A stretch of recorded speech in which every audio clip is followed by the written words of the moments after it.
Welcome to a Clown World Current Thing mashup. I'm joined today by Nick Dixon. Nick, thanks for joining me. Yeah, good to be here, Leo. And we're going to be talking about the topical events of the week, including the Gaza war ending, the chant at Oxford University, which seems to be a hotbed for anti-Semitism at the moment. Some kid that goes to Oxford University was chanting, "Put the Zios in the ground," and seemed to be very energised by it, and is also apparently a student of German culture. I think particularly between 1930 and 1944, and there's also various other things happening. The Tommy trial, Peter Hitchens blaming the Manchester synagogue attack on reefer madness, and millionaires are leaving Britain, and Britain could be bankrupt. But yeah, let's kick off with the Gaza war ending and Trump. Trump didn't get the Nobel Peace Prize. I don't know how many conflicts he's got to end before he gets recognised for this. It seems to be blatant politicking. Even the woman who won the Nobel Peace Prize, Maria something or other, who's the Venezuelan opposition leader. Yeah, she commended Trump and said that he should have got it. You know what I mean? That was hilarious. Yeah, it went to her, and then she said already, yeah, it should go to Trump. So it was very funny what she did. But she said because of the things he's done in Venezuela, not necessarily everything else he's done. Yeah. But yeah, the argument goes that they decide in January, so it's too soon for them to give it to Trump. Although someone pointed out, didn't that mean they gave it to Obama like instantly when he got in? So I'm not sure on that, but they didn't give it to Trump because they decide in January. Perhaps he hadn't done enough peace by then. And so the question is, will he get it next? If he doesn't get it next time, that's really ridiculous because having done this and they vote in January, that would just be completely absurd. And what they did do was give him the Time cover, which in itself is quite surprising. It said his triumph. But what was strange, some people thought, was that they did a picture from up his nose. It looked like he had no hair. Yeah. Kind of like his neck didn't look great. And Trump posted about it. Did you see his post? No, what did he say? Sorry, I got a bit of a cold. He actually said that they'd sort of screwed him over on the cover. He said, Time magazine wrote a relatively good story about me, but the picture may be the worst of all time. They disappeared my hair and then had something floating on top of my head that looked like a floating crown, but an extremely small one. Really weird. I never like taking pictures from underneath angles. This is a super bad picture and deserves to be called out. What are they doing and why? That's interesting because it is. I mean, it's sort of starting to be obvious. Well, it's been obvious for a while that all our institutions, the United Nations, the Nobel Institute, they're all blob aligned. They're all run by the blobocracy. So they'll never let Donald Trump get something that he rightfully should, because it's not just peace in Gaza. There was the conflict Azerbaijan and Armenia. There's potential conflict in Serbia nipped in the bud. There's India, Pakistan, and also Ukraine. Looks like we're going to get peace in Ukraine after Joe Biden teased that war out when it could have been ended, whereas Trump is much more, he built a golden bridge for Putin to walk away over. Putin didn't walk away over it, so now Trump's like, well, you know what, Ukraine's getting tomahawks. So he's doing the sort of concrete steps and taking some of the risks that I think Joe Biden was afraid to take. It's interesting. It's interesting that the Venezuelan opposition leader congratulated Trump and said that he should have won. Because Trump's actually been going into Venezuela and attacking the drug smuggling gangs, because Venezuela is a kind of communist narco state funded by cocaine and fentanyl or whatever else they've got. It also has downsides. Yeah. And Trump sent troops to blow up these Venezuelan drug runners and their speedboats. I mean, that's what we're told. From the footage, it looks a bit grainy. It could just be some Venezuelan guys going fishing, but either way, he's doing something there, and he's sort of talking about overthrowing the Venezuelan leader. Is it Maduro? So then this opposition leader would be placed in there. So her congratulating Trump might just be like, her being like, yes, Mr. Trump, why don't you take out this guy and make me the king? Yeah, interesting. Well, mainstream media were trying to use him blowing up those boats or whatever as one reason he may not have got the peace prize, the boats thing and the Iran action that they did of taking out the nuclear sites or whatever. It's but by the way, it's funny those 8 wars he claims to have ended, by the way. I said to you, Hillary Clinton ended 8 wars, and I thought, that's I'm gonna have to declare security after that joke. I better not say that in public. Um, we don't know what they did. But he claims to have ended 8 wars. The question is, did he really end 8 wars? So I was looking at them. I don't know if you can collect them all. You mentioned some of them there. The Israel Hamas, obviously. Israel Iran, the 12-day war. Yeah. Egypt, Ethiopia. India, Pakistan. Serbia, Kosovo. Rwanda, Congo. Armenia, Azerbaijan. Cambodia, and Thailand. And some people are like debunking, going, well, some of these weren't wars. They were skirmishes, border skirmishes, and so on. But still, Trump's claiming them all as well. Do you see that clip with Starmer where he says, I'm averaging about a war a month that I'm ending. We're ending one per month. Nobody's never ended this many wars. So yeah, pretty impressive. Even if they're not war, I mean, that's a bit pedantic, isn't it? Actually, some of those aren't actually wars. So yeah, but he's still ended conflict. You had the leader of Pakistan saying, this man should get Nobel Peace Prize. Did you see that? It was so good. He repeatedly said it, and Trump just standing there and going, just like, Yeah, it's funny. I don't think people downplay the sort of the risk level of having India and Pakistan going at each other because they're both nuclear powers. They're both nations not famed for their impulse control or their clear demarcation of territories. So I think to actually get some peace there, I know it's still a sort of conflict that's rumbling on, but I mean And Gaza, I mean, like to get that peace deal in Gaza, it's been like 2 years. That's insane. To get the hostages released and to get some sort of, plan moving forward. And it's not just some sort of, let's all hold hands at the United Nations. It's like, no, we're going to build skyscrapers. We're going to bring economic opportunity. Because, Northern Ireland shows that it's the economic opportunity. It's just when people have got full bellies and nice cars, they're not thinking, oh, you know what I need to do? I need to go and blow some stuff up. Yeah, good point. I mean, what do you think about that? Because I'm trying to work out how far Trump did sort of get the better of Netanyahu. Because if you listen to a lot of American commentary on the right, it's like, oh, Trump's owned by Netanyahu, he's owned by Israel. And you could say they have let Israel do quite a lot. They prosecuted this war for a while. They got what they wanted out of Iran. You could say got US help there. But when it came down to it, it's everything I read is that Netanyahu's been sort of pushed into this by Trump. There's even a funny thing that Trump was sitting nearby Netanyahu when he called Qatar to apologize. So because they attacked that embassy or whatever in Qatar, and then Trump was like, right, you've crossed the line there. Could you imagine Trump just sitting nearby going, make the call? You know what I mean? He's having to make the call. Trump did apparently sort of push him into it, and a lot of it was to do with his negotiating with people like the Saudis and Qatar and people, and using all that pressure, and they pressured Hamas. And it seemed to be it was a kind of just Trump bullying everyone into it. You know what I mean? That's what I've read between the lines. That's basically what they're saying. Because Netanyahu didn't want to end it, but now he does seem to have accepted it. He did say in his speech, hopefully this will mean peace. The last 2 years have been a time of war. Hopefully, he did add a hopefully. Do you think it'll actually hold this? Because some people say that you never get peace for very long in that region. Oh yeah, I mean, like we've had sort of all those deals before. Like remember Yasser Arafat at Camp David shaking hands with whoever it was. It might have been Bibi or whoever it was before that, Ariel Sharon or somebody. But yeah, like I mean, I don't think everybody's put their enmity to one side and is gonna hold hands. But I do think we never thought that about Northern Ireland. We never thought Northern Ireland could be resolved. And it was resolved, and the sort of economic growth was a big part of it, and the sort of mums coming out and being like, listen, this is all stupid. A rare example of Iraq and Clinton. Yeah, a rare example of the Longhouse actually doing some good. But the sort of politics around the war is interesting as well, because Netanyahu the war is like really unpopular with the Israeli public, but Netanyahu's dependent on support from far-right parties inside Israel. So they sort of, to maintain his coalition, they sort of pushed him to keep the war going. So yeah, that was just Zelensky, if that's true. What's that?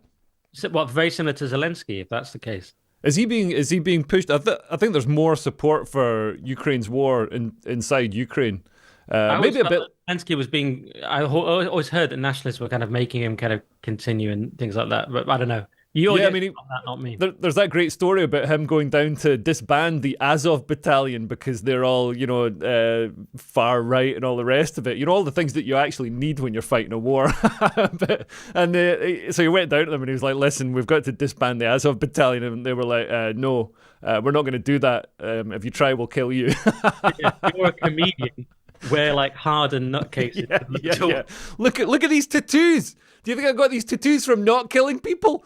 Like, Right. yeah. And it's funny, on CBC, the Canadian version of the BBC, they recently had a piece on Azov, or they've renamed the Azov battalion, but it's still the same guys. And they had a piece from a training camp there, and they forgot to cover up all the tattoos and blur them in the thing. So you got these guys walking around with like swastikas on their arms. Not that listen, I know the history of the swastika in Ukraine is very different from the history of the swastika in Germany. It's Ukraine suffered the Holodomor. It was Ukraine's big genocide was caused by the Soviets, and then the Nazis were seen as liberating the country. So it's got a totally different context. Also, a lot of them are just Buddhists. Yeah, yeah. Well, they do have Jews. They've got a lot of Jews fighting for them. So it's different. What did you do? The claim from the news agents, Emily Maitlis, that Blair was really the one behind it. So her rationale was, okay, Trump, used the raw power. Okay, did that, but Trump can't create a 20-point plan. This was her argument. Trump can't create a PowerPoint 20-point plan for peace. That's got Blair written all over it. So because it's bullet points, she thinks it must be Blair. Some people agreed that obviously Blair gets everywhere. You wouldn't rule Blair anything out when it comes to Blair. He seems to be behind everything, and Trump was working with him. But I'm not sure the argument that it was a 20-point plan means it's Blair is a stronger. Why couldn't one of Trump's team do a 20-point plan? Do you know what I mean? Yeah. Yeah, like J.D. Vance can only go up to 8 bullet points. I mean, that's an absolute nonsense. I mean, Blair, I'm sure Blair is, very involved in the planning and everything. He's making sure he's sowing the seeds for the governance of Gaza that will mean that in 20 years' time it's an absolute hellhole, like he did with Britain. You know what I mean? I'm sure he's putting devolution, faith schools, mass immigration, all the things that destroy a country. He's making sure they're all in there, making sure that all the charities become political lobbying groups, making sure that NGOs are unaccountable and have a huge political pressure, and they create this enormous blob, this cathedral. The judges can just do what they want. Yeah. Exporting a philosophy that's failed here to the world. But yeah, the thing is with Trump, and the thing that Trump, because everybody's like, well, Trump's a real estate guy from New York, so yeah, he's used to negotiating land deals with Jewish guys. So I think that's something that's helped Trump a All lot. that New York real estate kicking in. It was just a tough negotiation between a guy who owns a lot of real estate, Netanyahu. It's one big real estate deal, folks. Or a guy who wants more real estate. Right. Good point. Yeah, you can't have it. Yeah. Although another aspect another thing pushing Netanyahu to sort of keep the war going is the fact that I think he's going to be liable for prosecution. A lot of people want to prosecute him for war crimes. I don't think he's liable for war crimes. I think if you're in a war, that's just what war is. So keeping the war going meant that he couldn't be prosecuted while the war was going. And if he could exit the war with some big victory, like releasing the hostages, then it gives him some sort of defense against prosecution. So maybe he was holding out for that as well. Yeah, I don't know about that. I mean, I've tried to stay relatively neutral. It's very hard on this war to stay.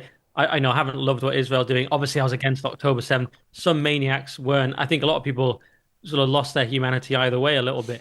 And there are these people, I think you mentioned this at the start, it might have been before we were recording, there are these people who want it to continue. I mean, Zara Sultana posted, "We must sever all diplomatic ties with the genocidal apartheid state of Israel immediately. Expel the ambassador, close the embassy. As apartheid South Africa was isolated, so too must Israel be, a pariah state. We'll march until Palestine is free from the river to the sea." It's like, you just don't want your grift to end. It does feel like, or not even that, but your identity. Some people, their Yeah. whole identity seems wrapped up in this. You've just got this peace deal. Hostages are back. Can we at least say, okay, that's a good thing, even if it doesn't last forever? She's like, no, no, we want more. We want these are our new demands. It just seems like this Palestine thing it's become for so much of the left in Britain a kind of something they base all their politics around and their identity on. It doesn't. They're not going to let it go easily. Yeah, well, yeah, I mean, a couple of things. There's a huge industry around the whole Palestine war. There's so much money flowing into these charities, and NGOs that have got so much power. And where's that money going? It's all they don't want. They don't want that money, that structure to end. And also, yeah, like you say, it's become the identity for people in the West, but it's also like a sort of a wedge issue. They're not really concerned about Palestine itself. It's a wedge issue to damage Western civilization, damage capitalism. The real enemy. They're not anti-war. They're pro-war, but on the other side, on the Palestinian side. Because they want to tear down all the things that they're taught about in university. We've got a generation of kids who've been properly indoctrinated into all this anti-white, anti-capitalist, real Marxist rhetoric, and this is their outlet for it. Yeah, when you saw October 7th, then you saw people like that Rivka Brown saying it was a day of celebration, and when you saw other people saying, "What did you think decolonization meant?" That's when you go like, "Whoa, whoa!" Like I'm just against all of it. I'm against October 7th. I'm against Israel killing kids and stuff. I'm just call me like a liberal or a soft, softer, bleeding heart liberal. I've just been against all of it. I think that's a reasonable position to be against all the horror that's been going on. But some people actually like one side of the horror. They either say flatten Gaza, we don't care, or they say October 7th was amazing. And I think both those positions are a bit sick, in my opinion. Yeah, definitely. And another thing that concerns me is the fact that we brought this sort of overseas conflict to our shores. We've got like hundreds of thousands of people marching in London over Gaza and marching. I mean, I'd be more comfortable if they were marching for Israel, because Israel's like a civilized country. It's a country that I know I could go to. Well, I'm going there soon. That I could go to and have a nice time and get on with people. And it's a country aligned with my values. And, for some reason we've imported swathes of the world who have completely different values to what I as a native Brit have. And they're being used by the left. These people who are being brought in are being used by the left as a sort of weapon against Western civilization, against the British nation state. And I don't like that. I don't like that. I think I'd feel happier if Britain was a more harmonious, homogenous country. Yes, although, Leo, even though I agree with your point, it is going to be harder to take you seriously once you've gone and kissed the wall, because we're all going to know you're getting that sweet dollar from your trip cancelled now, because they need people like you for the war propaganda. If the war's over, maybe your trip's cancelled. Like BB will no more trip. We're not giving you free money. We're going to get a free trip over there, and now they don't need you. It's like, oh, why do we need Leo kissing the wall? It's over. Oh man, I'm going to kiss that wall with tongues. It's the greatest wall ever. Then when China pay me to go to China, I'll kiss their wall as well. The great wall, the greatest wall. You'll kiss any wall for cash, basically. I'll kiss any wall for cash. Yeah. I mean, if the Palestinians had any walls left, I'd be happy to kiss them too. Your open cynicism does checkmate a lot of people, because a lot of people are like, oh, you're paid up by Israel, and your thing is like, yep. Yeah, I'm paid low as by Israel. You're not. You're hoping. You're actively hoping to be. Yeah. I'm prospecting for money from Israel. So I'm not getting the money yet. I mean, I'm getting taken out there. It's going to be very interesting. Going with a good crew of people. Are you sure you want to do that? Because I said I'm not going. Now I've never been asked, and no one asked me. So that settles a lot of things for me. I've alienated myself from so many things. It answers a lot of questions. I'm not even invited to Battle of Ideas anymore. I'm blackballed so many things. I've managed to alienate every different faction. I'm like Keir Starmer. I've alienated every different faction. Like I just relentlessly me because I relentlessly speak the truth. Starmer because he's a fuckwit. It's a different reason. Although you are both still chasing the far right. That's true. But I did say to you, you thought, it's a lot of nasty stuff's happening in Israel. Do you really want to be associated with it? And you were like, people are going to say stuff, and you're like, yeah, bring it on, because you just want a scrap anyway. So yeah, man, I think you'll be like, yeah, so what? I think that there's a reckoning due that, like, man, Israel exists for a reason. Like, Jews were expelled genocided from so many countries across the Middle East, across the Muslim world. I mean, all these kids marching in the Palestine rallies, and they're talking about colonialism. It's like, what do you think the colonizing force is in the Middle East? All those lands used to be Jewish or Christian or Zoroastrian or whatever, and now they're all Muslim. And it's not like they're Muslim and you're allowed, you've still got a few thousand churches or whatever. No, they're like Saudi Arabia is Muslim, 0 Christian churches. You know what I mean? It's like, but hasn't Israel also attacked churches and Palestinians and Christian Palestinians that they don't care about? There's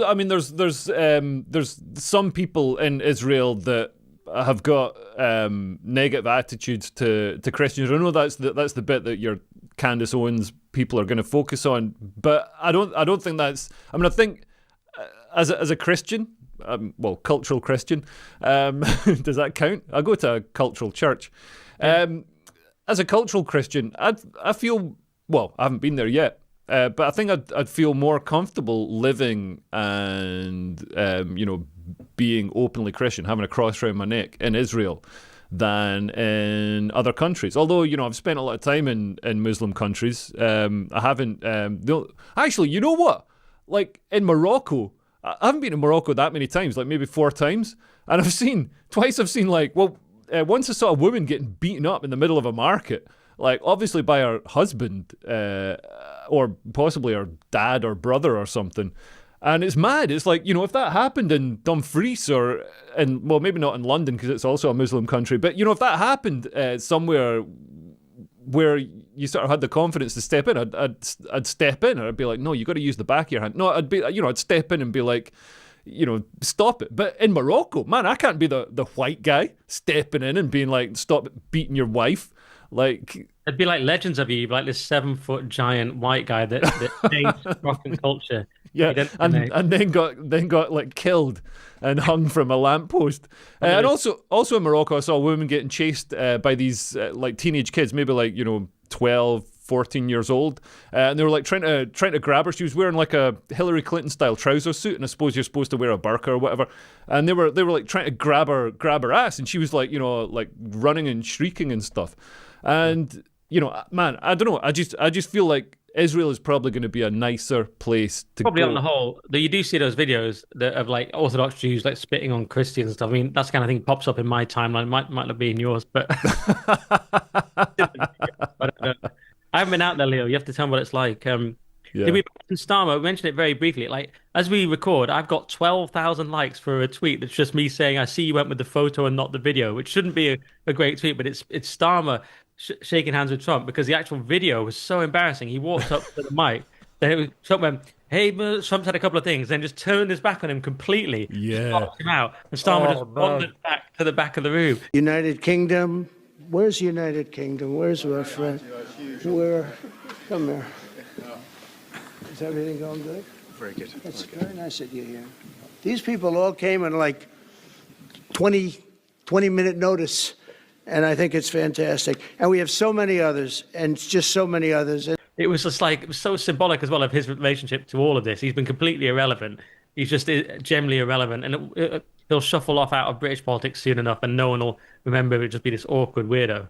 Yeah, I mean, it was excruciatingly awkward, but I mean, I sort of feel for Starmer because, we've all been there where you think your raffle ticket's been read out and you go up and like everybody's looking at you and you make a tit of yourself. Yeah. And, Starmer isn't famed for his sort of abilities in social situations, for his Tony Blair style, glad handing and, being a social gadfly.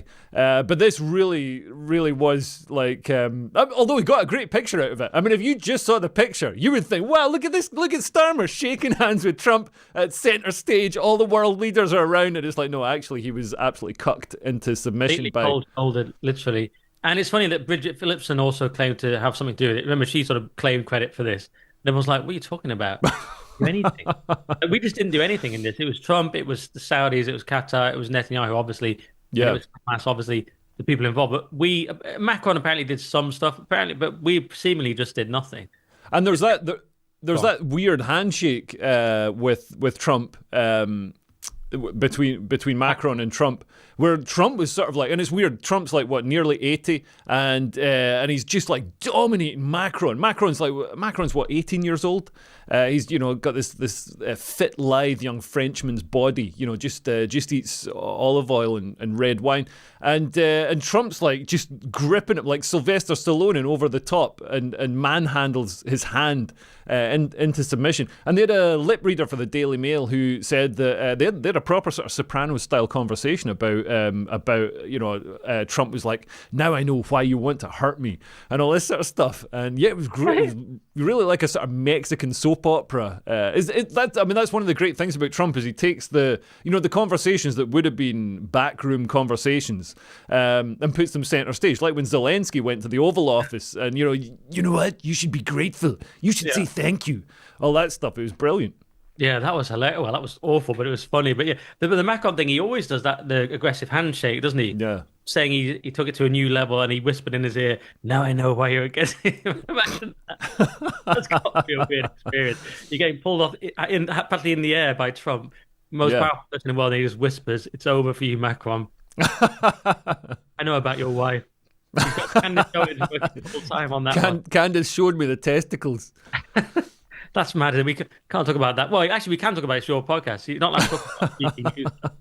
But Candace is... I like Candace, but she's gone absolutely back on that one. But that's the thing is with Candace Owens, like, if she's wrong about Brigitte Macron being a bloke, and I think she's probably right. Hey, I might be wrong. Maybe we're about to see the most incredible revelation in the world. This is like, red rum being discovered in Findus lasagna or something. This is going to be a huge revelation. We're going to find out who shot JR. But man, if she's wrong about Brigitte Macron having a willy, then she's pretty much destroyed her credibility on the most clowny issue in the world. And then, once somebody's been wrong about something like that, you can't really trust them on anything.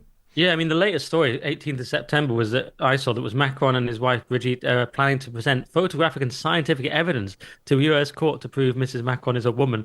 What are the factors? What's the science? It's going to be, that's just the weirdest case, isn't it? Do you think they've got DNA evidence or something that they can test? Well, I mean, they say photographic evidence. It can't be that hard to do a photo, can it, to prove you're a woman? Yeah, yeah. Especially in France. Right. Yeah. I mean, that is a strange one. That is a strange one from Candace. Let's see what happens. I mean, she's very confident. She's very confident that she knows about Charlie Kirk's killer, isn't she? Yeah, which she says is Israel, which, but then everybody always says that everything is Israel. You know what I mean? And, yeah. My barber the other day, I said, well, I think it's the left-wing nutter guy. They said, he went, no. Most people think that. You can find out when you're there. Ask around. Yeah, maybe I'll get Candace Owens one of Occam's razors for Christmas. Oh yeah, I wanted to talk about this guy who's chanting, Oxford University student who was chanting, and it's so cringe. It's so cringe. So he's standing there and he's at the protest. And he says, here's a chant that we've been workshopping in Oxford. Gaza. And then he starts chanting, Gaza, Gaza, make us proud. Put the Zios in the ground. Upright, a steadfast and a noble resistance in Palestine and in Gaza to look to be inspired by. And I don't want to yap for too long, but a chant that we've been workshopping in Oxford that maybe you guys want to join in. It goes, Gaza, Gaza, make us proud, put the Zios in the ground. Gaza, Gaza, make us proud, put the Zios in the ground. Gaza, Gaza, make us proud, put the Zios in the ground. Gaza, Gaza, make us proud, put the Zios in the ground. Gaza, Gaza, make us proud, put the Zios in the ground. Thank you. And he's so into it, and it's so like cringy. I was convinced it was a comedian doing a bit and not a genuine actual protester. And then it turns out that he's this guy. He's called Samuel. He's from Balliol College at Oxford University, and he's listed as a German tutor. And he says like, something about, I don't know if he is Bavarian or if he's a fan of Bavaria, and he says he's got, a deep interest in German culture. And it's like, yeah, you don't say you got a deep interest in German culture. I think I know specifically which bit and which time period of German culture you have a real interest in. And it's sort of, I don't know, for me, like, there's no way real life is that funny. He's got to be a comedian doing a bit. Or it's showing that, if there are any, if there are a few neo-Nazis, like actual Nazis out there, they are in the Palestinian protest movement. Yeah, can I just say, you went quieter on the second call, by the way. You suddenly dipped, went a lot quieter. Is everything really? right on your settings? Yeah. Let me just check. It's not terrible, but it just suddenly went. I just wanted to flag it in case it ruined this whole second call. Select the microphone. No, it should all be. It's all looking fine here. Well, then you'll have to cut that bit. Let me get ready to then answer. Okay, I'll answer it as if you just said it. Yeah, I saw that. But was that real? Because he was saying that he had an interest in Wagner. I was like, it's someone just photoshopped this together. His family was from Bavaria, as you say. And he's like, oh, here are my interests, German literature and so on, Wagner. And I'm like, but it was just, I was like, this is easily mocked up on the internet. So I didn't totally believe it. But he was the ultimate nerd, that guy. He almost made me want to be a Zionist just because he was so annoying and pathetic. You know what I mean? I wouldn't call myself a Zionist by any means, but he was like, put the dollars in the ground. And is anything going to happen to him? Because this whole incitement thing seems to be very kind of hit and miss, doesn't it? Based on the whole two-tier system. You can be a TikTok woman and say, kill them all. Yeah. If you're on the wrong side, you can say almost anything and get a visit from the police. Yeah, like Ricky Jones being like, we need to, like, literally saying to a hyped up crowd, we need to slash their throats, and gets nothing. You know what I mean? At least that was a jury, whereas these Kent police were like, I think it was Kent police, that woman, the TikTok woman, they're like, no, we don't even have to investigate, or we're not taking it any further. And then this guy, like, it seems like fairly clear. Met Police are investigating, but I mean, when they say investigating, they could just come back and be like, oh, listen, we found out he's left wing, so yeah, we don't do anything with left wing people because of our two-tier system, which I think is the statement they'll put out. If you were a secret Nazi, though, it would be a great way to get all this off your chest in a safe space, wouldn't it? Because if you just come out and say all your Nazi stuff at a Nazi rally, it's like far right, you're in massive trouble. I don't know what Stan would actually do with the actual far right. It might be bamboozled, but imagine you did that. But if you just show up at a Palestine thing, you can say put the Zayos in the ground. I mean, it's genius. If you are a German bloke with blonde hair who's into Wagner, that is a great worker. I still don't totally believe he is, but if you were, then I'm just looking at it now. Native German with wide knowledge of German literature, from Wagner to Boll, teaches German pronunciation, vocabulary, and culture. It is a bit bonkers. I don't know. Do we know if that's real yet? Yeah, it's almost too on the nose. But even the way he's acting, it's almost like, when Borat went to the redneck club and started singing "Throw the Jew Down the Well" to sort of lure people into singing along with them. That's what it sort of felt like. I wouldn't be surprised if it turns out he's actually a comedian. But then we know who he was. There's no sort of comedians we don't know. Problem is, that's quite a good song, wasn't it? So it got everyone singing. That's unfair to manipulate people with that. It was a catchy song. And everyone started getting involved. And they were also trying to help him because he was looked at, a bit of a weirdo on stage. Poor They don't know he's an act. Well, they know it's an act to some degree because he's on stage singing, but they probably didn't know the level. They're trying to help him out, singing about throwing Jews down. Well, I think they were just nice people in the crowd trying to be nice. Absolutely, it's like our friend Darius, who's a comedian. He's got a bit about how he's lured into, like, somebody's been racially abusing him on Xbox Live over the headset, singing this N-word song, and then he goes into work on Monday and he gets in trouble because he's singing it in the kitchen because he's like, it's catchy. It's like you can't have catchy racism. Yes, and that's almost all rap is, isn't it? Just catchy use of the N-word. Then if you say it, your career's over. Yeah, well, that John Turode, the MasterChef guy. So they got rid of Greg Wallace because he was getting his, I don't know whatever he was doing. But then John Turode, who didn't really sound like he did anything wrong whatsoever, they got him. They managed to fire him. I swear to God, they're looking for an excuse to get rid of somebody without paying any severance. They got John Turode because they said he said a racist word. He said the racist word when he was singing along to karaoke at a night out. And it's like, well, if it's in the song and it's karaoke, what, are you supposed to not sing it? That's ridiculous. It was a JZ. And man, that caught me out. I was out at a karaoke night, and I sang that Starboy song, and it's got the N-word in it. So I sang it because it's in the song, you know what I mean?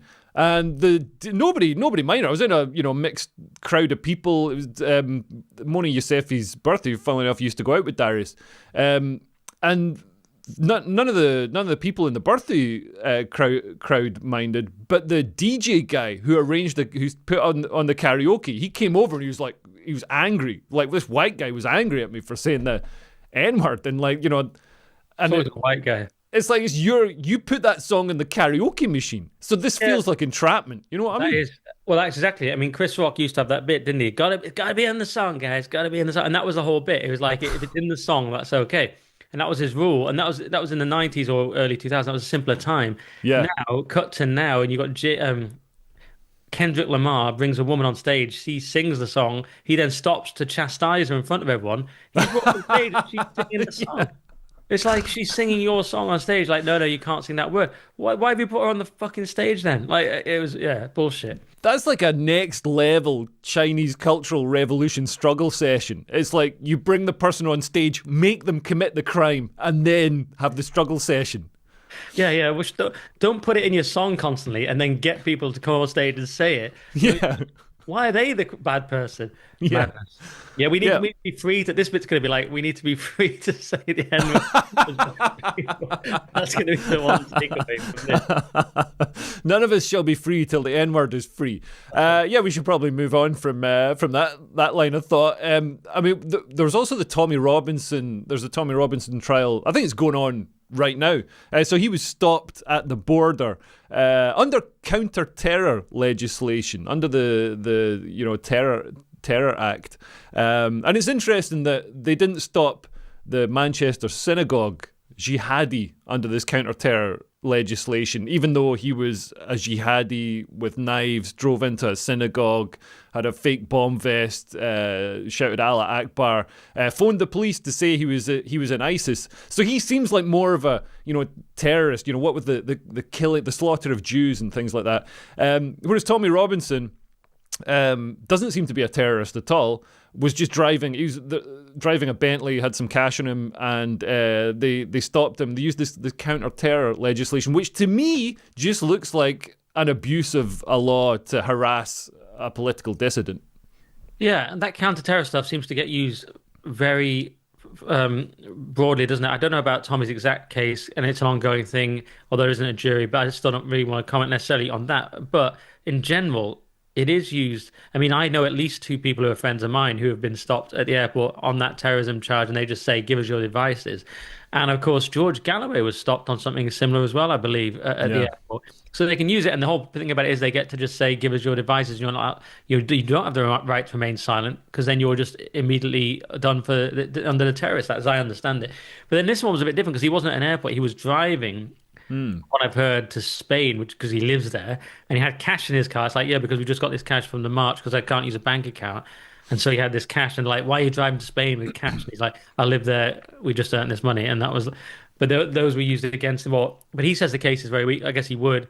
He spoke quite well outside the court. And I was thinking Tommy's had like training on this. And then suddenly he dropped an F-bomb. I was like, what I just did on this podcast. Turns around and calls a BBC journalist a slag. And oh, yeah, that was so funny. Yeah, they were sort of annoyed with Ezra Levant reporting, weren't they? Yeah. He'd sort of been live tweeting it. And I saw a friend of mine, Callum, formerly of Lotus, is saying, if we just put up the footage, this would shame the corruption in these cases, was his argument, because we're not allowed into the court to see what kind of flimsy cases they're building against people. Yeah. It's pretty obvious they go after Tommy for anything at this point. Whatever you think of Tommy, almost anyone would have to admit that if you were even slightly objective. Oh man, yeah, I used to be so skeptical, and I just sort of grew up in the era where Tommy Robinson was just a byword for racism and stuff like that. But now, having learnt more about the situation and having seen Tommy be sort of, as Dominic Cummings says, he was more right than the establishment was on the issue of grooming gangs. I've sort of reappraised the situation quite a lot. The difficult thing is, I mean, he said he'd do my podcast, but the problem is he's always in and out of prison, so I never know when to text him. He's always getting in these cases, and I'm saying it as a kind of a joke, but also I do feel bad for him because he said in outside the court, it's been 15 years of my life with some case hanging over me all the time. Yeah, And that's yeah. how they get you. It's constant petty cases. And you can see a whole list of people way worse who, don't have any charges and so on. I've seen these tweet threads before, all these people preaching Islamic extremism, and they're like allowed to do lecture tours and things. So we know they've just decided this guy. What's quite funny though, they decided this guy's the enemy number one, enemy of the state. But then he's become quite moderate, and in a sense, he's not moderate because he's a Zionist and too hardcore Zionist for some people. But he's certainly politically, aside from that, pretty moderate. I would say, except of course for his particular focus on Islam and his robust critique of that, let's say. But on other things, he's like, hey, he's like against the kind of people he sees as too right wing, the kind of Steve Laws people. He's like very much always arguing with them. But they've chosen this guy to persecute. But now he just looks, with the grooming gangs and so on, as you say, he looks increasingly moderate. And you go like, why did you go against this guy so much? Yeah, it sort of feels like the Charlie Kirk thing. I mean, the left. Well, I'm not. It's not obviously not the whole left, but if they invented the phrase stochastic terrorism, and this is kind of what happened. They hated Charlie Kirk so much that one of them got up and killed Charlie Kirk, and they thought, oh great, we've taken out the nastiest guy, and it's like, no, Charlie Kirk was a really sort of moderate, nice guy. The people who will now step into that void are much more right wing than he was. And this idea that Tommy Robinson is some kind of far right racist demagogue is pretty nonsensical. Tommy Robinson is probably the safest off ramp for the current nativist uprising. He's a pretty sensible, moderate, very, very British guy. He's not racist. He's much more of a sort of civic nationalist. He's got, look at the people around him. He's got a lot of, black Brits, Sikh Brits, very close to him as his friends and also as people he works with. He's very genuine about the grooming gangs. He's got, Sammy. What's her name? I can't remember. Woodhouse. Sammy Woodhouse, yeah, working for him, and he's so he's somebody who's employing somebody and giving them an opportunity to have a voice, a grooming gang victim to have a voice and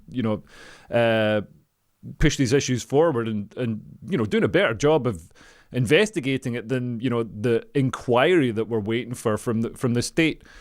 So yeah, this idea that he's an evil far right bigot. No, there are evil far right bigots.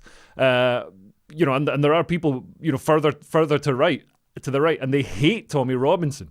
Yeah, that's what people don't realize. It's a bit like Charlie Kirk, and they all sort of said, "Oh, he's terrible." It's like he's far right, BBC and all these people, and you go, "No, he was in the Groyper War against Nick Fuentes' people, who are much further right than Charlie Kirk." Yeah. The whole thing was he was not far right, but they're so ill-equipped to understand all this stuff, or they're disingenuous and don't want to, or both. But Tommy, yeah, that's very clear, but a lot of it is class. I mean, I've said before, one thing is he doesn't have this bogeyman reputation in America and Canada and so on. People like Gad Saad can speak to him and Jordan Peterson and people. It's just they don't see it in the same way. So it's partly a uniquely British thing. They see him as like this football thug. He's never got out of that reputation in their minds, EDL and so on. And the other thing is, which is partly a class thing. So when I met Tommy at Lotus Eaters and Carl's like, yeah, he's going to be on the show. I was like, all right, seemed like a nice guy to me. But, I mean, I don't know much about his background and all this, and people say, oh, he's done this and that. But just on an ordinary level, he must be, if you're sort of like a lower middle class person who went to state school, you have like working class mates, and maybe I'm like a touch more lower middle, but like, well, my mates would have been on council estates and things at school. Whereas if you're these sort of media types who are properly posh, they just don't know anyone like this. And it's just a gap. Do you ever think that? Whereas to me and you, we could just meet Tommy and we're on basically the same level. Lower middle class people, working class, can always get on. With it doesn't seem to be any friction, unless there is secret friction I don't know about.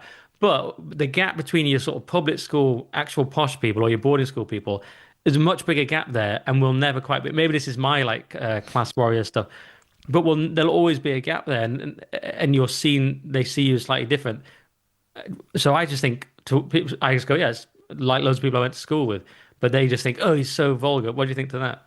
Yeah, no, I'd agree with that, absolutely. And I think, because Tommy, well, and this has been said before, he says a lot of the same sort of things as Douglas Murray. But yeah, because he's saying it in a working class way, it's not as palatable. He's very direct. He's very abrupt, and I think he scares the sort of media class. Because he reminds them that, actually, the majority of Britain, or the majority of, native Brits aren't this, subservient blob. Britain's never been, they try and push this idea onto Britain. Oh, Britain's always been a kind and tolerant place. It's like, no, we haven't. We dominated the world. We're absolutely, we invented punk rock. We're totally the opposite of this, stand in line, do what the establishment says idea. And this is what made Britain great. This whole, pushing back against anything that we see is bad. A lot of people, a lot of cultures go along with terrible ideas because each individual person doesn't want to get into trouble. But in Britain we've got people like Tommy who throw that to the wind and put themselves in danger to shake things up. Yeah, and we've got an incredible military record as well for similar reasons. Yeah, we do have this aggression in us, and to you and me it's kind of normal. But yeah, to that class, they are terrified of it, as you say. There's some deep fear about it, and maybe they even fear it within themselves. But they certainly hate. This working class hatred of the working class has become so normal now. You see constant snobby tweets all the time. Yeah. So a few years ago, like 90s, early 2000s, it was like you weren't supposed to be openly a snob. And it was like noted. Whereas once the left abandoned class as a category, it just became open season on the working class. Yeah, and the left have become obsessed with language, and they think that language is everything. The words around something are what matters. So and then they think they can change reality with their words. So they can just say diversity is a strength, and it magically becomes a strength. Or Eddie Izzard is a woman, and he magically becomes a woman. Whereas Tommy is very grounded in reality, and he can see, growing up in Luton, he could see the impact of mass immigration, in particular one type of mass immigration, and he's sort of raised the warning for the rest of the country. And I think now, as more people experience that mass immigration and and that clash of cultures, more people are like, oh, wait a minute, this guy's not some foaming mouthed racist. This guy's right. Yeah, and as Carl Benjamin said to me in my podcast that I've just released, which is doing very well, Tommy's one guy that can get 1 million people out on the street, and that is pretty impressive. 1 million people, or whatever number, it was a very high number. Man, it's hard enough just getting 70 people to go to a comedy club. That's what I've discovered. You know what I mean? Yeah, no, it's tough. It's tough to do anything. It's tough to organize like 3 people to go somewhere, isn't it? It's impossible to agree on anything. I know organization is the whole thing. If you can organize, that's why they were terrified of that Tommy march. It's like when you're trying to have sex with a woman, like logistics is like the most important thing. Everybody thinks, oh, you got to have some smooth chat up line, you got to be wearing the right aftershave or whatever. It's mostly logistics. Yeah, that's why I gave up. It's so much it's the hassle. I remember thinking in those sort of pickup artists, you say, remember the game and all that. Remember that book, The Game? The idea was you had to take a woman to 3 different locations to create the illusion that like she knew you better than she did. Yeah, and she spent more time with you. She's like, oh yeah, I remember that time we were at the great other bar, Tower of London, and like this pub. Yeah. Oh yeah. That's what you mean about logistics. Yeah. And people are there. That kind of community is really big on this game. They're like, you've got to make sure you meet near your house and blah, blah. There's like whole strategies. Women are blissfully aware of most of this stuff. They're a bit more aware now with the internet, but like men are like plotting whole strategies around this stuff. Yeah, well, I swear to God, that pickup artist movement was mostly just sort of men teaching each other the things that women already teach each other. How to sort of be social, and how to get a partner. And most of the guys weren't in there like trying to be Casanova, trying to bed like 1,000 women. They were just nerdy guys who wanted a girlfriend or wanted to be able to talk to girls. And they just broke it down with massive autism and turned it into a science. Yeah, they turned it into this thing, step by step thing. But hey, painting by numbers, still the picture still looks good. And then all this sort of longhouse women came along with, this is disgusting. Oh, this is horrible. What you're trying to convince women to sleep with you. That's terrible. How is that terrible? Obviously all men are trying to do that. You know what I mean? And women do the same thing with relationships, but when women do it, it's not seen as a bad thing. And like, I swear to God, this was the whole pickup artist movement thing. It should have been funded by the government. It was taking these autistic, nerdy, asocial guys and turning them into, socializing them and getting them girlfriends so we could have, children to form the next generation. And instead it all got shut down. So all the nerdy autistic guys went on the internet instead, and now we've got groypers. True, yeah. You got the Me Too movement, women going like they've got the ick. It's so harsh, isn't it? Like, you've got these incels and women are like, oh, we hate them. It's like, they're just saying they can't get a date and they're sad about it. Like, why do you hate them? So weird. We just hate them. That's disgusting. Yeah. And, like, okay, well, now they're all far right. They've moved on, like you say, to politics. They're going to take over America. Yeah, you'll never. I think the hardest thing in the world is to make a woman happy. I mean, thank God Hamas and Israel are both run by men, because we'd never get any peace. But we need Trump to get onto that as his 9th one. Like, I ended 8 wars and I made women happy. I made them happy. They've never been so happy before. If he can solve that one, I made a woman happy for an entire day. He didn't complain once. Yeah, that would be incredible. Even when you're in a relationship, all women are like, they want you to be rich, but they also don't want you to spend any time making any money, because that's time you're not like paying attention to them or whatever. So, no wonder all these like books where it's like, give up your job or something and suddenly we're there, they'd hate that as well. You'd have fallen for the trick then. Yeah. Oh, yeah. Like you can never sort of listen to what women are actually saying, because. But if you do work too much, you will still also get divorced. yeah. Got there somewhere. Yeah, but this is like one of my mates was talking. He was going out with this lassie, and she was saying all this stuff. So he was like trying to acquiesce to her, and I'm like, no, she's it's called a shit test. Like, basically, women will put these sort of hoops for you to jump through, and if you jump through, then you failed the test. The way you pass the test is by just ignoring it or doing the other thing. Like, she does these things to see how soft and malleable, because she doesn't want a soft, malleable guy. So she tests to see if you're soft and malleable. Yeah, you meant to ignore it all, absolutely. But there is a level then you just end up divorced. I know a bloke going through this at the moment. He's been really hard line about, I'm not going to do that because you want to destroy our child. And he's absolutely right. Yeah. But it's like not looking great. He's like out of the house and they've got a kid and another one coming. It's like, but I totally respect his decisions. But you've got to be prepared to. It's like Heat. Remember the movie Heat? You got to be prepared to walk away in 30 seconds. That's got.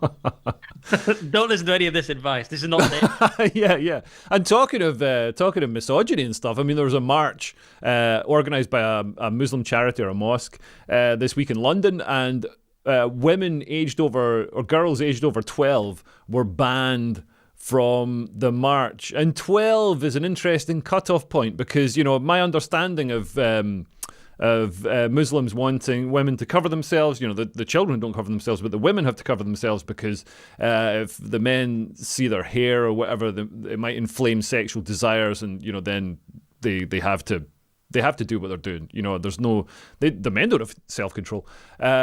But so 12, the girls have to be removed, because what are the men saying? Are the men saying that if the girls were there, they'd be inflaming their sexual desires? Like, if they'd have picked like 18 or something. Yeah, it's a weird age. I suppose they're saying sort of puberty or something. But yeah, that is weird. Where is that march? I missed this one. Somewhere in London. Of course it is. Could have been London, could have been the north, but you knew it was going to be England. Yeah. Well, it's like Andrew Lawrence has got that great joke about, oh man, I can't remember the joke, but it's something like, he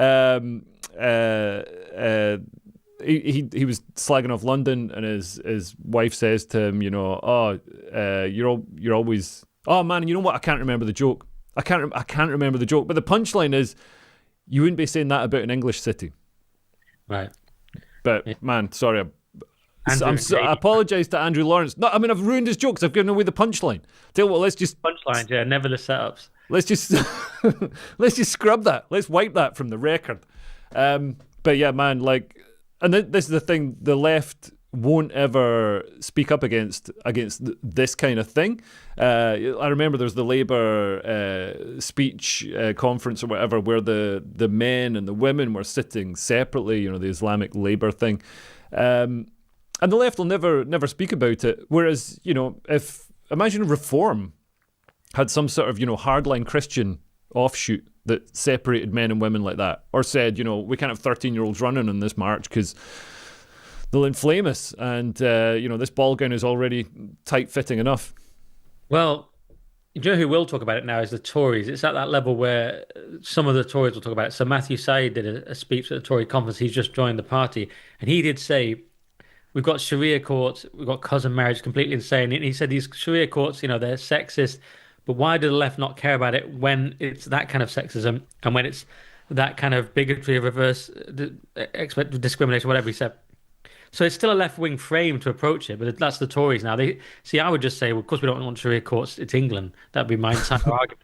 But his argument was like, oh, they're sexist. So it's a left-wing framing, but of course he's not wrong. I mean, that's included in, I would just say we're a Christian country, and it's kind of included within that we don't treat women like that. But he's approaching it from a purely left-wing frame of it's sexist, and because he's not wrong, but you'll get that kind of argument now finally from the Tories. Yeah, it's interesting how they do still frame it in that left-wing framing, because I saw Genrick, and Genrick's been doing some great stuff. He went to court, stood up for Hamit Koskun, the guy who the Turkish guy who burnt a Quran and then was stabbed. I thought there must be this guy who stabbed him must have known he was going to do it and gone there with a knife. No, it's just a random passing Muslim. You know what I mean? Just any random looking out for anyone burning anything. And then another random passing Muslim came over and was kicking the guy in the ground. So when people say, oh, it's just you shouldn't let a few people change your attitudes of a whole demographic group. It's like, well, this is indicative of like how the whole group thinks. But yeah, what was that? Well, oh yeah, the framing thing. Because Genrick is sort of.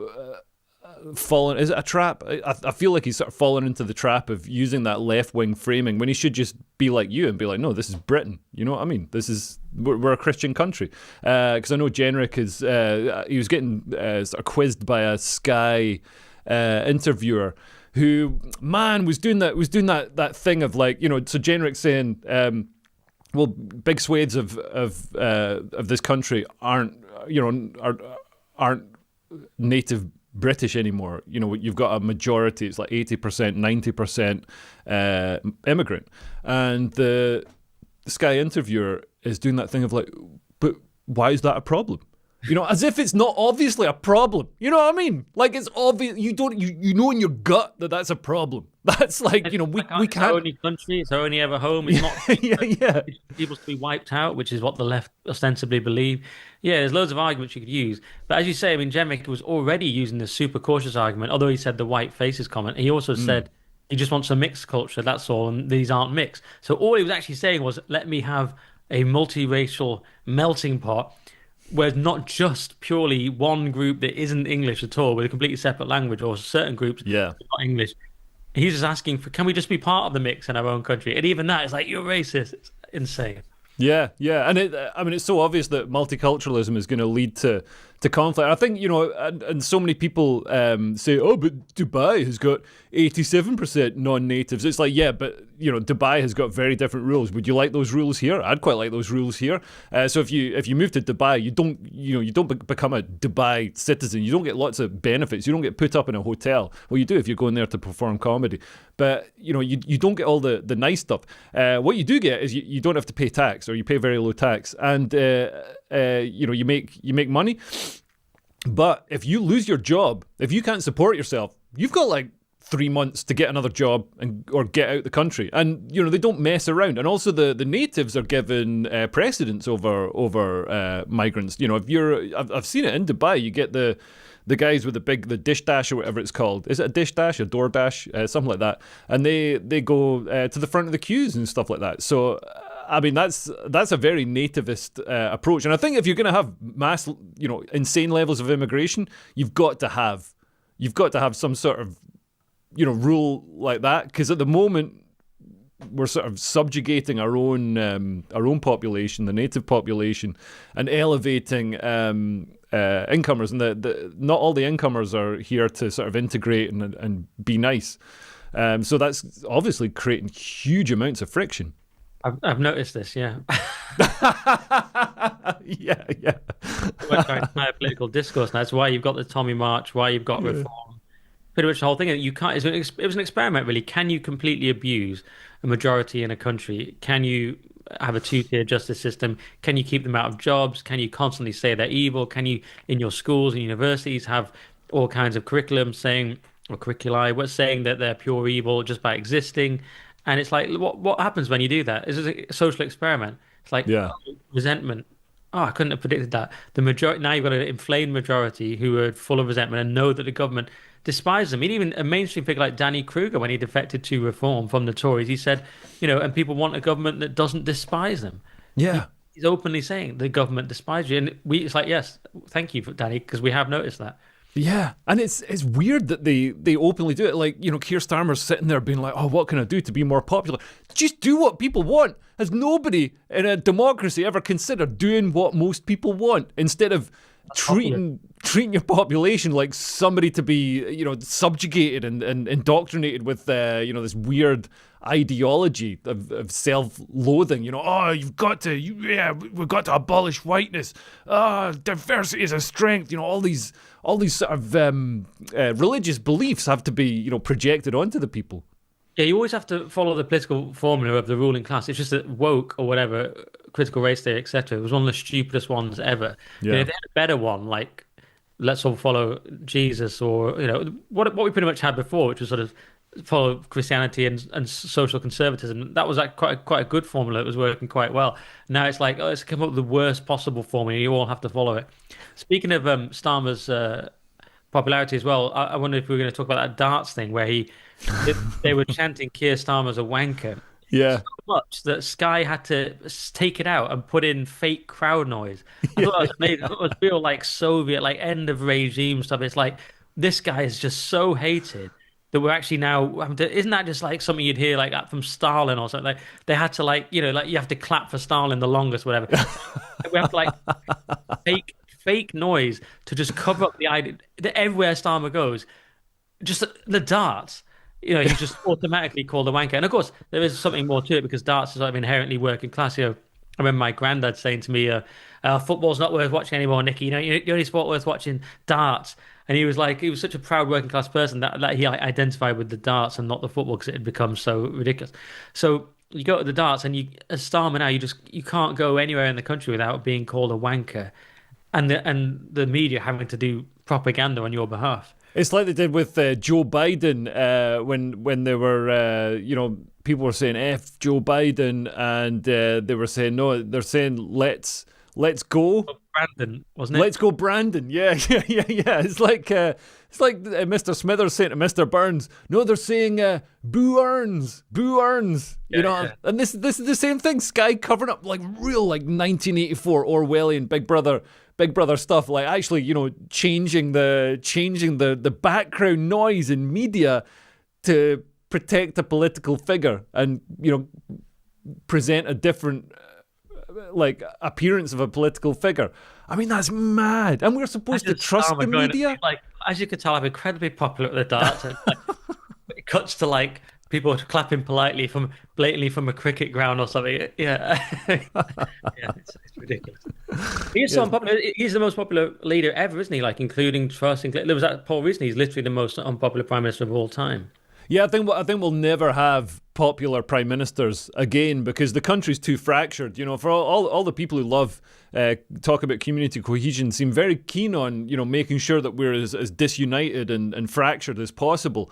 I think if we were the Britain of 30, 40 years ago, where we were mostly just British, then you could get somebody who represents the British people. But now, no matter who it is, you've got this sort of alarming sort of hard left offshoot allied with the Islamists, and then you've got your sort of your more hard right people over this side, and then there's people like us in the middle, and well, we're centrist. But if you could have a bit more popularity if like someone like Farage got in and he had that third or whatever that he has. They said that 33% are going to vote Reform or something. He would have a large enough chunk. I mean, he might still be quite unpopular, but Starmer, it seems to me, he's just alienated everyone. He's alienated the left of his party. Obviously, he's alienated the right. And then that little thing that he represents, that global managerial elite, globally there's a few of them, but there's really not many of them. How many Yeah. people really like that in the country? There's just not that many. And So- it feels like the whole sort of carapace, this like weak roof of all these global blobocracy leaders, like Macron. I mean, they're all just hanging by a tether, and it's all about to fall in. Macron is so insanely unpopular. I saw a survey that said, do you think Macron has got what it takes to do what needs to be done in France? And it was like 7% of the people said yes. And most people, 70% said no.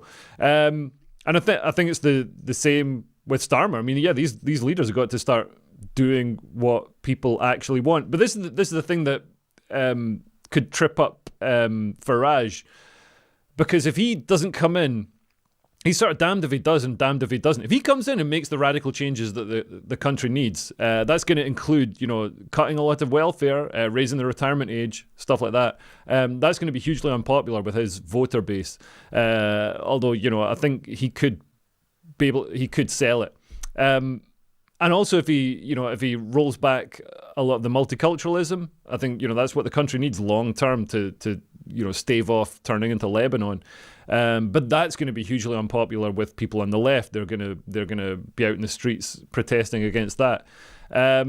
So yeah, I don't think he's gonna have an easy ride either. The only thing I think that could probably save him is the fact that Britain's facing imminent financial collapse, and we're seeing millionaires leave Britain because they're touting a wealth tax, and they're putting up taxes. So people are leaving Britain for better countries. I don't think it's just for tax reasons. I think just because Britain is just not like walking around London now. Oh my God, I was in Hammersmith the other day, and it's like, man, this never used to be like this. This used to be quite a nice place to come out and go to TK Maxx and Primark and stuff. Now it's just like, man, it's like Mogadishu but with worse weather. Well, I haven't been for a while. I used to live near there. I haven't been for a while. But yes, everywhere, Finsbury Park now, just go to Finsbury Park late at night and just like gangs of like third world stuff. It's crazy. Yeah, all of London or many areas. Yeah, I mean, it's interesting, the financial challenge. Though you say it might help them to have an economic collapse. I mean, I think the economy could be a problem for reform because we're seeing these councils already that they can't necessarily make the cuts they want because the country just doesn't have any money. Now, I won't go on about it because we're running out of time, but I think they could. And I said this to Carl Benjamin in my interview. He said, yeah, but reform aren't really there to do that. It's more about they're there to represent the British and have a kind of reset of all this blob that we've had. But Yeah. still, if there's no money and they can't do any of their promises, they will still be in trouble. Yeah, although I think if there is a financial collapse and we need an IMF bailout, it'll at least give reform the sort of carte blanche to do what's needed. And I think people will buy into what needs to be done because they can see that what we've been doing isn't working. Running a 5% deficit isn't working. Yeah. Well, let's see. We've got a massive financial challenge. I'm just conscious that I can see the timer running out because you don't pay for the professional Zoom. I'm not paying £11 a month. Now I'm gonna get that thing that you use, StreamYard or whatever it's called. But yeah, I guess we better wrap this up and say goodbye. But yeah, man, thanks so much for joining me. And this is I'm going to put this up on my Patreon, on my YouTube, and yeah, you're big favourite of my YouTube people. So. Oh, that's nice. No, yeah, please go to nickdixon.net if you really like my stuff, which is my Substack where all the paywall stuff is. Otherwise, just check out my YouTube channel. Maybe you're already there if you're watching this.